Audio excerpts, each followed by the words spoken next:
नमः संस्कृताय विद्यार्थियों, मैं पूर्णिमा शर्मा आज कक्षा एकादश के हिंदी पुस्तक के संस्कृत खंड से द्वितीय पाठ 2 प्रयागराज का वाचन और अर्थ लेकर प्रस्तुत हुई हूँ। पाठ परिचय पढ़ लेते हैं। पहले इलाहाबाद का वर्तमान नाम प्रयागराज है। तीर्थराज प्रयाग का पौराणिक तथा आध्यात्मिक महत्व है। यह गंगा यमुना सरस्वती के पवित्र संगम पर उत्तर प्रदेश में स्थित है। प्रतिवर्ष माघ मास में यहाँ लाखों लोग आकर संगम में स्नान कर अपने को पवित्र करते हैं। यहाँ भरद्वाज ऋषि का आश्रम, अकबर निर्मित किला तथा उच्च न्यायालय दर्शनीय हैं। भारतवर्षस्य उत्तर प्रदेश राज्ये प्रयागस्य विशिष्टं स्थानमस्ति। भारतवर्ष के उत्तर प्रदेश राज्य में प्रयाग का विशेष स्थान है। अत्र ब्रह्मणा प्रकृष्ट याग करणात् अस्य नाम प्रयागः अभवत्। यहाँ ब्रह्मा जी के द्वारा श्रेष्ठ यज्ञ करने के कारण, याग कहते हैं यज्ञ को, प्रकृष्ट मतलब श्रेष्ठ यज्ञ करने के कारण इसका नाम प्रयाग हुआ। गंगा यमुनयोः संगमे सितासित जले स्नात्वा जनाः विगतकल्मषा भवन्ति इति जनानां विश्वासः। गंगा यमुना के संगम में सित कहते हैं सफ़ेद, श्वेत, और असित कहते हैं श्याम। तो सफ़ेद रंग किसका हुआ? गंगा का, और यमुना का हुआ असित यानी श्याम रंग। तो गंगा और यमुना के संगम में श्वेत और श्याम जल में स्नान करके लोग विगत कल्मषा पाप रहित होते हैं। इति जनानां विश्वासा, ऐसा लोगों का विश्वास है। अमायाम पौर्णमास्याम संक्रांतौ च स्नानार्थीनामत्र महान सम्मर्दा भवति। अमायाम अमावस्या, पूर्णिमा और संक्रांति पर स्नान करने के लिए यहाँ बहुत भीड़ होती है। सम्मर्दा मतलब भीड़।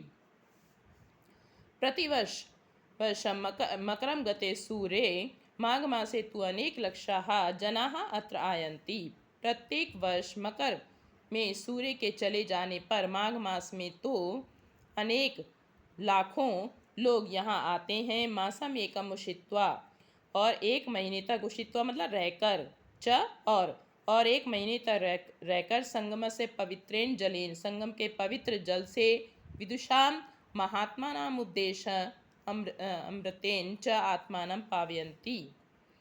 विद्वान महात्माओं के उपदेश रूपी अमृत से अपने को पवित्र करते हैं। अस्मिन्ने पर्वणि महाराजाः श्रीहर्षः प्रतिपञ्चवर्षम् अत्रागत्य सर्वस्वमेव याचकेभ्यो दत्त्वा मेघ एव पुनः संचयार्थं स्वराजधानीं प्रत्यगच्छत्। इसी पर्व पर महाराज श्री हर्ष प्रत्येक 5 वर्ष में यहाँ आकर सब कुछ ही याचकों को देकर मेघ इव, बादल के समान, पुनः संचय यानी एकत्र करने के लिए अपनी राजधानी लौट जाते थे। जैसे बादल वर्षा करके फिर से पुनः वर्षा वाले बादलों को भर कर लाता है, ऐसे ही श्री हर्ष भी प्रत्येक 5 वर्ष में यहाँ आते थे और सब कुछ जो लेकर आते थे अपनी राजधानी से, वहाँ से वो सब याचकों को देकर फिर से चले वापस लौट जाते थे, जिससे कि वो फिर से अगले 5 वर्षों में आए तो याचकों को फिर से दान दे सके। ऋषेः भरद्वाजस्य आश्रमः अपि अत्रैव अस्ति। ऋषि भरद्वाज का आश्रम भी यहीं है। यत्र पुरा 10,000 विद्यार्थिना अधीतना आसन्, जहाँ पहले 10,000 विद्यार्थी पढ़ते थे। पितुः आज्ञां पालयन् पुरुषोत्तमः श्रीरामः अयोध्यायाः वनं गच्छन् कुत्र मया वस्तव्यम् इति पृष्टुम् अत्र भारद्वाजस्य समीपम् आगताः। पिता की आज्ञा पालन करते हुए पुरुषोत्तम श्री राम ने अयोध्या से वन को जाते हुए मुझे कहाँ रहना चाहिए ऐसा पूछने के लिए यहीं भरद्वाज के समीप आए थे। चित्रकूटमेव त्वन्निवास योग्यम उचितम स्थानम इति तेनादिष्टा रामः सीतया लक्ष्मणेन च सह चित्रकूटम अगच्छत्। चित्रकूट ही तुम्हारे रहने योग्य उचित स्थान है, ऐसा उनके द्वारा आदेश किए जाने पर राम, सीता और लक्ष्मण के साथ चित्रकूट चले गए। पुरा वत्स नामकम एकम समृद्धम राज्यम आसीत्। प्राचीन समय में वत्स नाम का एक समृद्ध राज्य था, यानी उस राज्य में किसी प्रकार की कोई कमी नहीं थी। अस्य राजधानी कौशाम्बी इतः न अति दूरे अवर्तत। इसकी राजधानी कौशाम्बी यहाँ से अधिक दूर नहीं है। अस्य राज्यस्य शासकाः महाराजा उदयनः वीरः अप्रतिम सुंदराः ललितकलाभिश्च आसीत्। इस राज्य का शासक महाराज उदयन वीर, अद्वितीय सुंदर और ललित कलाओं को जानने वाला था। यमुना तटे आधुनिक सुजावन ग्रामे तस्य सुयामनुप्रसादस्य ध्वंसावशेषाः तस्य सौंदर्य अनुरागम खाप्यन्ति।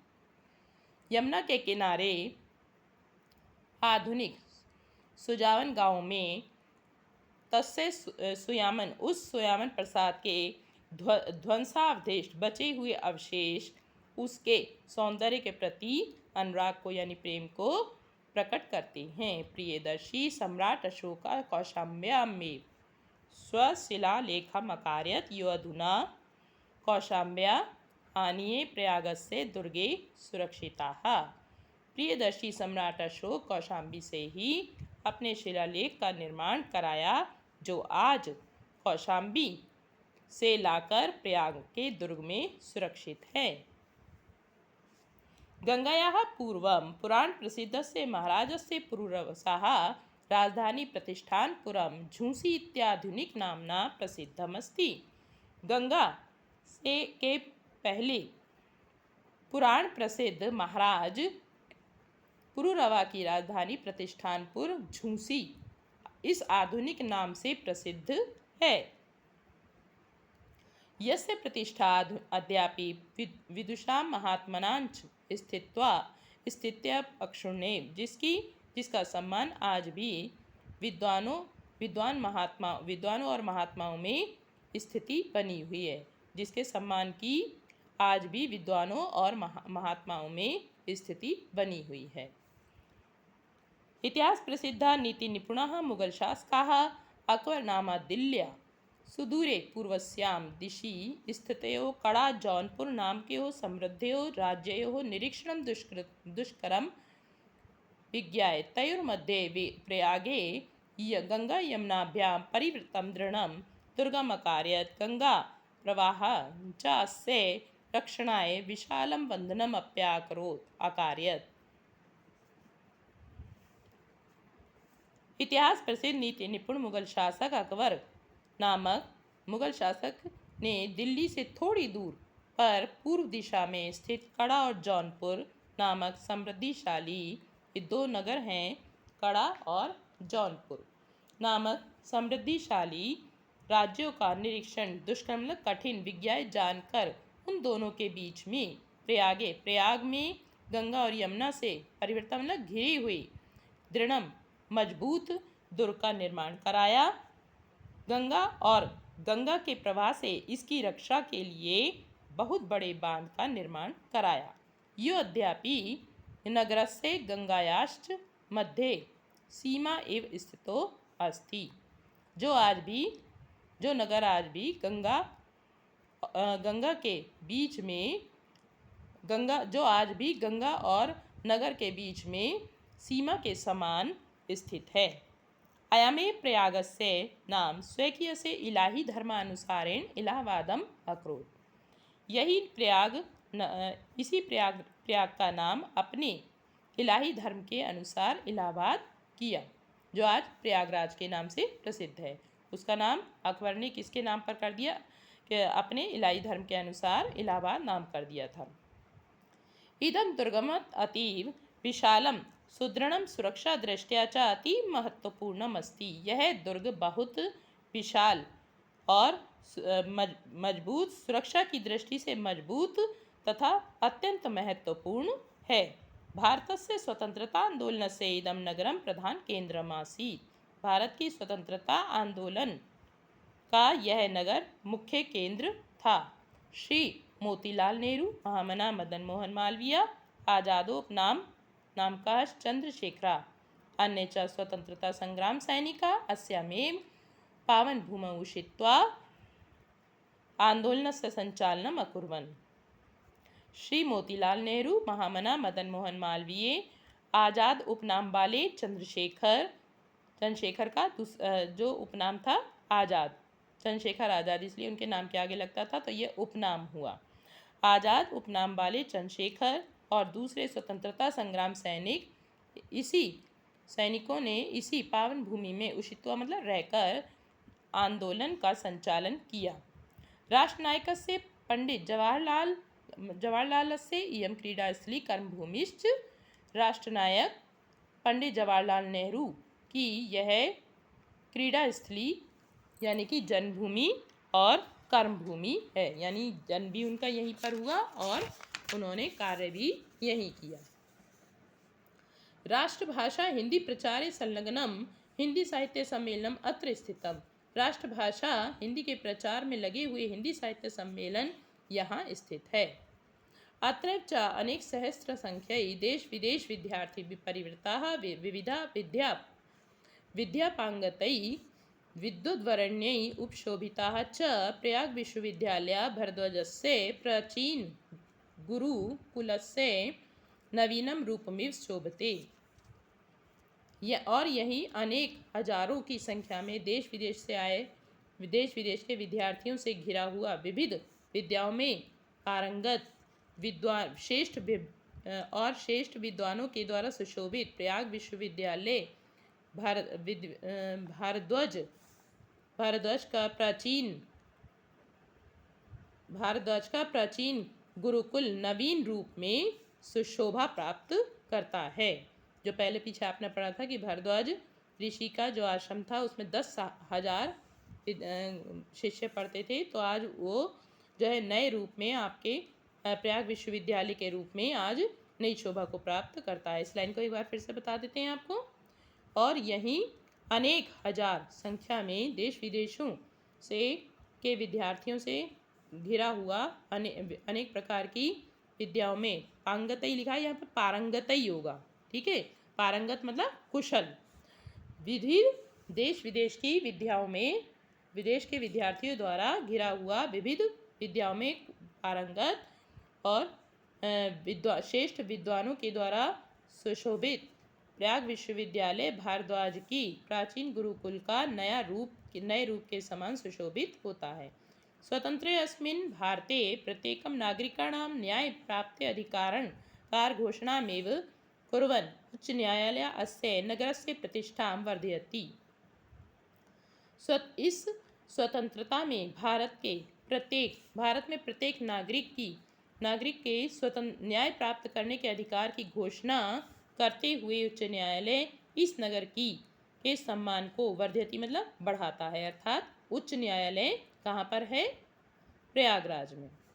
एवं गंगा यमुना सरस्वती नाम पवित्र संगमे स्थितस्य भारतीय संस्कृतेः केन्द्रस्य च महिमानं वर्णयन् महाकवि कालिदासः सत्यमेव कथयत्। इस प्रकार गंगा यमुना और सरस्वती के पवित्र संगम में स्थित भारतीय संस्कृति की केंद्र की महिमा का वर्णन करते हुए महाकवि कालिदास ने सत्य ही कहा है।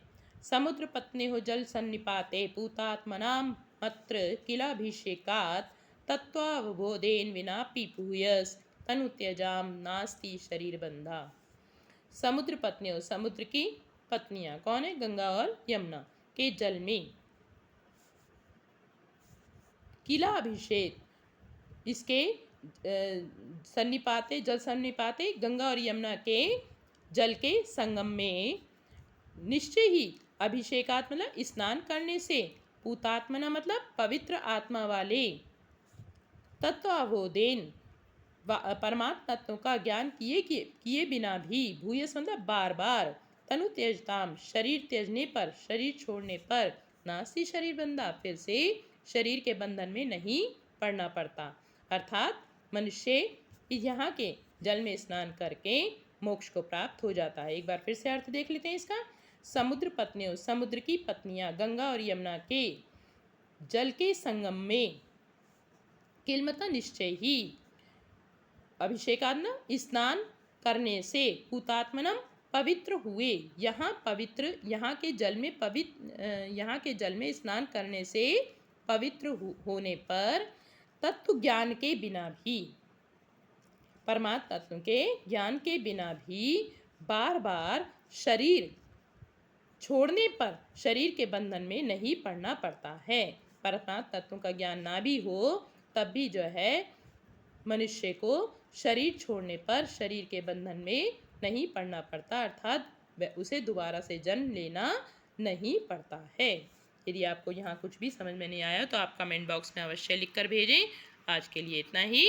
धन्यवाद।